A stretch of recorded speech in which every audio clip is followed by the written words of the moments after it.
sukuzongonela usuku lami mina ngisiyena umuntu lokho kukhuluma kimi kuhlangana kuphi nawe Weza umuntu owenza iweather ofaka iBrandwood uqhamukaphi neBrandwood neshethi lamaSoul Brothers uqhamukaphi siya khona uqhamukaphi wena ngakho phela ke manje wena usuke ubheke mina esikhundleni sokuthi uthathe information engibunikeza yona okokuqala uyangazi ukuthi ngikwazi kahle wena ngikwazi ukushulo lo SABC1 ofaka iBrandwood neshethi lamaSoul Brothers kahle phela wena mfana ngicela ungihloniphe wena mfana angisiyena mfana ngontombazana angiyona intombazana akasuka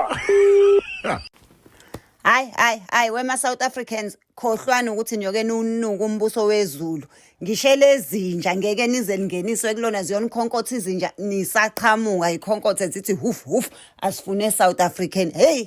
angiyazi mina icountry enabantu abadelela kanjena yazi thina siyahleka noma kufiwe phela kule country ay nciphisani manje ayinciphi ivolume yokudelela ungathi sendelela kakhulu ushila umkhushulu akayena uNkulunkulu ngiyazi ukuthi bese nikhumule nama weekend sabe ukuthi azophephuka kodwa ke ay ngathi izinga selinyuke kakhulu ma South African asehliseni